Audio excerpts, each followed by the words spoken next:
লালমনিরহাট জেলার বিভিন্ন সামাজিক স্বেচ্ছাসেবী সংগঠন এবং লালমনিরহাট জেলা সম্মিলিত স্বেচ্ছাসেবী সংগঠনের প্রাণের দাবি লালমনিরহাট জেলায় একটি blood bank and transfusion centre তৈরির আবেদন করেছেন লালমনিরহাট জেলা সম্মিলিত স্বেচ্ছাসেবী পরিষদের সদস্যবৃন্দরা।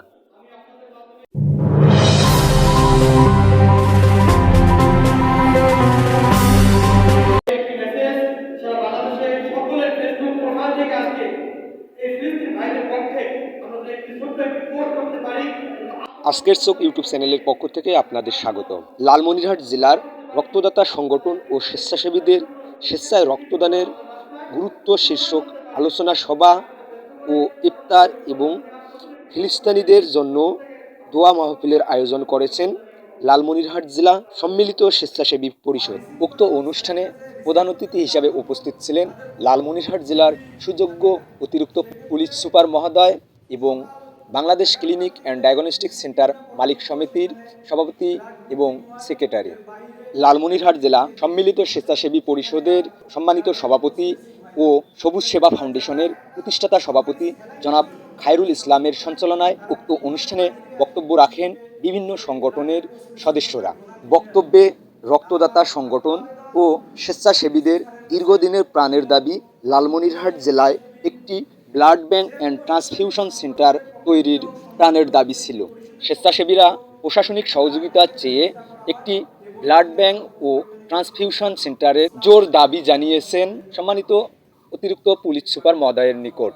লালমনিরহাটে যদি একটি ব্লাড ব্যাংক ও ট্রান্সফিউশন সেন্টার থাকে তাহলে অসহায় ও মুমূর্ষ রোগীরা রক্ত পাবে খুব সহজেই। তাদের কোনো বুদ্ধি থাকে না।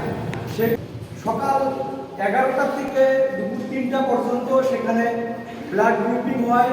এর বাইরে 1 মিনিট এদিক সেদিক হলে সেখানে আর ব্লাডের প্রসেসিং হয় না।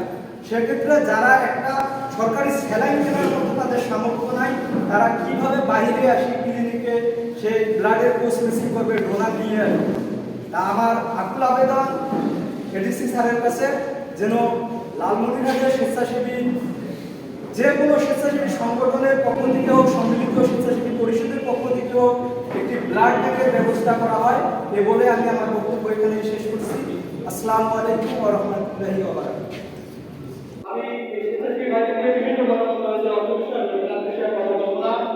আমি আপনাদের মাধ্যমে একটি মেসেজ সারা বাংলাদেশের সকলের ফেসবুক প্রোফাইল থেকে আজকে এই ফিলিস্তিন ভাইদের পক্ষে আমরা একটি ছোট্ট একটি পোস্ট করতে পারি, আপনার জনতাকে সঙ্গে নিয়ে আগামীকাল যেন আমরা তাদের জন্য দোয়া করতে পারি।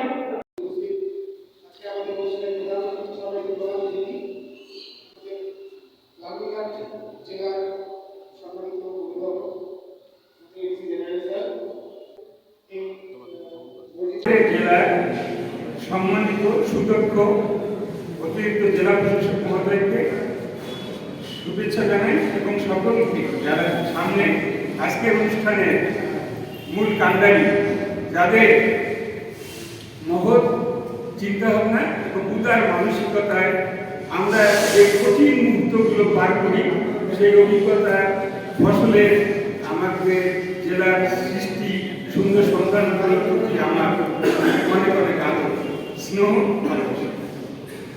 এই রক্তদাতা সংস্থার সেখানে আমাদের জেলা প্রশাসক উপস্থিত নেন, আমাদের অনেকগুলো প্রতিষ্ঠান হামিদুল ভাই এখানে যেহেতু আয়োজন নিতে চেয়েছেন, আমাদের সদর হাসপাতালে এখন বড় অ্যাকোমোডেশন অনেক ভালো আছে। সেখানে যদি আমরা একটা রুম নিয়ে ফ্রিজ কিনে আপাতত আমরা শুরু করতে পারি এবং রাত দিন 24 ঘন্টা যারা সার্ভিস দিবে এরকম লোককে যদি দায়িত্ব দিতে পারি, সেখানে কি হবে এগুলো আমরা পরে ডিসকাস করবো ইনশাআল্লাহ। তা আমি চাবো যে এরকম একটা ব্লাড ব্যাংক যাতে লালমনিরহাট সদর হাসপাতালে আপাতত শুরু করে, সেই আশাবাদ ব্যক্ত করে আমি আমার বক্তব্য শেষ করছি। আসসালামু আলাইকুম ওয়া রাহমাতুল্লাহ। আজকের চোখ ইউটিউব চ্যানেলের পক্ষ থেকে ইসলাম উদ্দিন ফারুকের ক্যামেরায় আমি এস.এম. রবিউল ইসলাম আপনাদের সকলকে ধন্যবাদ জানিয়ে বিদায় নিচ্ছি। আজকের চোখ ইউটিউব চ্যানেলটি সাবস্ক্রাইব করে লালমনিরহাট জেলা ও দেশের সকল খবর পেতে চোখ রাখুন আজকের চোখ ইউটিউব চ্যানেল এবং আজকের চোখ ফেসবুক পেজে।